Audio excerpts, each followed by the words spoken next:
Welcome to Sethu Chitra kitchen. அந்த காலத்தில் எங்கள் பாட்டி எப்படி கறி குழம்பு பண்ணுவாங்களோ அதே மெத்தடில் தான் நான் கறி குழம்பு செஞ்சுருக்கிறேன்.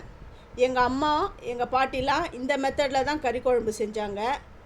அதுவும் இல்லாமல் எங்கள் பாட்டி செய்யும்போது விறகடுப்பில், அதுவும் மண் சட்டியில் பண்ணுவாங்க.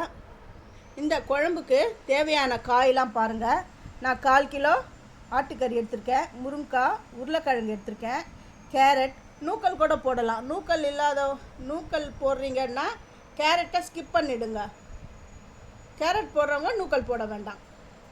அப்புறம் அவரைக்காய், நாட்டு காய் வச்சு தான் அது போடுவாங்க. மிளகு, தேங்காய், தக்காளி, வெங்காயம் இதெல்லாம் சேர்த்து தான் பண்ணுவாங்க. ஃபஸ்ட்டு நான் அந்த கறியை நல்லா வாஷ் பண்ணி எடுத்துன்னு வந்துட்டேன். இப்போ அதுக்கு மஞ்சள் பொடி போட்டு தண்ணி விட்டு ஒரு 5 விசில் விடணும். அப்போல்லாம் என்ன பண்ணுவாங்கன்னா, ஏர்லி மார்னிங்கே தாத்தா போயிட்டு அந்த மட்டன் வாங்கின்னு வந்துட்ட உடனே அந்த விறகு அடுப்பில், அதாவது ஒரு பாத்திரத்தில் போட்டு அந்த மண் சட்டியில் போட்டு அப்படியே வேக விட்டுடுவாங்க. அது ஸ்லோ ஃபயரில் நல்லா வெந்து கொடுக்கும். இப்போ நமக்கு அந்த மாதிரி ஃபெசிலிட்டிஸ்லாம் இல்லை, நல்ல ஃபெசிலிட்டிஸ் வந்துடுச்சு. நம்ம குக்கரில் போட்டு ஒரு 5 விசில்லையே சட்டுன்னு 20 நிமிஷத்துலேயே நம்ம மட்டனை வேக வச்சிடுறோம். இப்போ மட்டன் வேவுது. இப்போ அதுக்கான காய்கறிகள் கேரட்டு, உருளைக்கிழங்கு, அப்புறம் பச்சை மிளகாய், கருவேப்பிலை, வெங்காயம், அப்புறமா அவரைக்காய் எல்லாத்தையும் கட் பண்ணி எடுத்துன்னு வந்துட்டேன். இந்த தக்காளியை நான் அரைச்சி எடுத்துகிட்டு வந்துடுறேன். எங்கள் பாட்டிலாம் அந்த அம்மியில் வச்சு லைட்டாக அந்த தக்காளியை கட் பண்ணி லைட்டாக அப்படியே அரைப்பாங்க, அதாவது நசுக்கிடுவாங்க.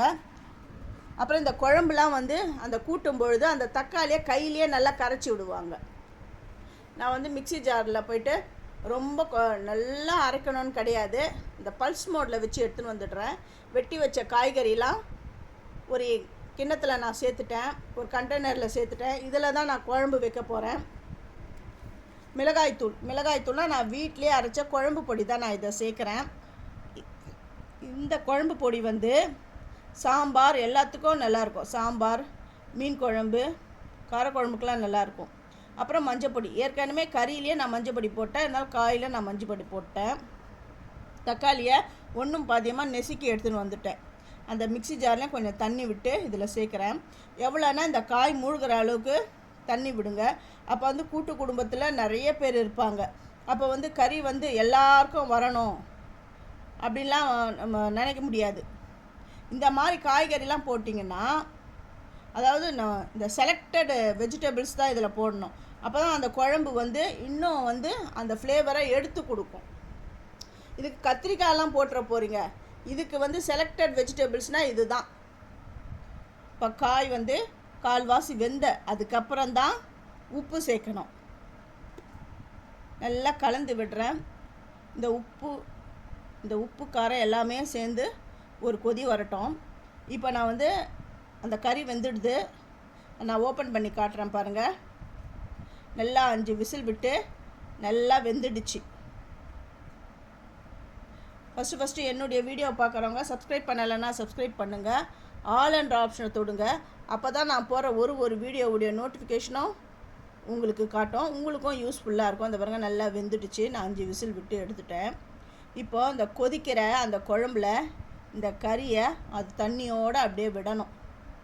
விட்டுட்டு எல்லாமே சேர்ந்து கொதி வரட்டும்.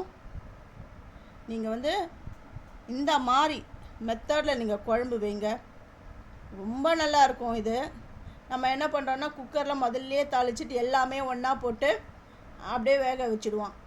அந்த மாதிரிலாம் பண்ணாதீங்க. இந்த மாதிரி ஒரு தடவை நீங்கள் ட்ரை பண்ணுங்கள், ரொம்ப ரொம்ப நல்லாயிருக்கும். இது எல்லாமே சேர்ந்து நல்லா கொதி வந்துடுது. இப்போ இது மூடி போட்டு இன்னும் அந்த காயெல்லாம் வேக விடணும். அது நடுவில் ஒரு கரண்டி வச்சு தான் நான் மூடி விடுறேன். ஏன்னா அப்படியே நீங்கள் தட்டில் போட்டிங்கன்னா அதில் இருக்க வேர்வை தண்ணிலாம் இதில் போய் சேர்ந்துடுதுன்னா குழம்பு நல்லா இருக்காது. இப்போ நல்லா வெந்துடுது, காயெல்லாம் வெந்துடுது பாருங்கள். முருங்கைக்காய் நல்லா வெந்துடுச்சு, உருளைக்கிழங்கு நல்லா வெந்துடுது. இதை நான் கட் பண்ணி காட்டுறேன் பாருங்கள். நல்லா சாஃப்டாக அந்த நைஃப் இறங்குது பாருங்கள்.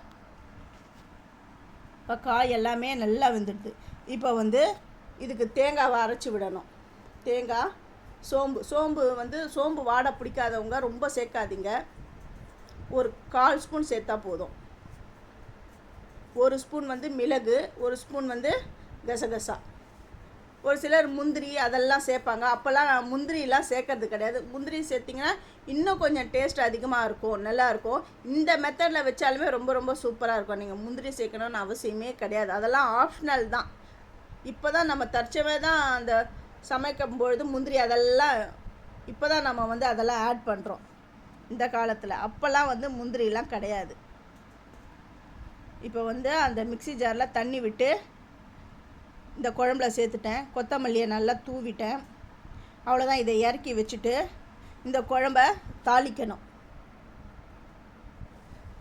தாளிப்பு கரண்டியை வச்சுட்டேன். எண்ணெயை விட்டுட்டேன். இப்போ வந்து பட்டை, லவங்கம், ஏலக்காய், கிராம்பு, மராட்டி மொக்கு, அன்னாசிப்பூ, பிரிஞ்சி இலை இதெல்லாம் நான் சேர்க்குறேன். சேர்த்து இது நல்லா செவந்து வரட்டும். இஞ்சி பூண்டை வந்து நான் தட்டி வச்சுருக்கிறேன். இஞ்சி பூண்டு பேஸ்ட் போட்டு நம்ம வதக்கி வைப்போம்.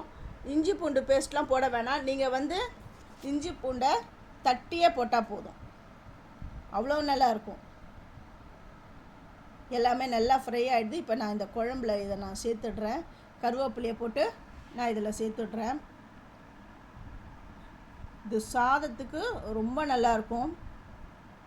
அந்த காலத்துலலாம் ஏர்லி மார்னிங்கே காலையிலே வெடிகாலையிலேயே வந்து எங்கள் தாத்தா போய்ட்டு கறி வாங்கின்னு வந்துடுவார். அப்போ பாட்டி என்ன பண்ணுவாங்க, அந்த அடுப்பில் வேக போட்டு இந்த மாதிரி செய்வாங்க. ரொம்ப நல்லாயிருக்கும். இதில் வந்து வேக வச்ச முட்டையும் இதில் நான் சேர்க்குறேன். இது தோசை, சப்பாத்தி, இட்லிக்கு கூட சூப்பராக இருக்கும். எல்லாத்துக்குமே செமையாக இருக்கும். நீங்கள் இதை செஞ்சு பார்த்துட்டு எப்படி இருந்ததுன்னு எனக்கு கமெண்ட் பண்ணுங்கள். உங்களுக்கு பிடிச்சிருந்தா உங்கள் ஃப்ரெண்ட்ஸுக்கும் நீங்கள் ஷேர் பண்ணுங்கள். அட்டகாசமான கறி குழம்பு ரெடி ஆகிடுது. தேங்க்யூ.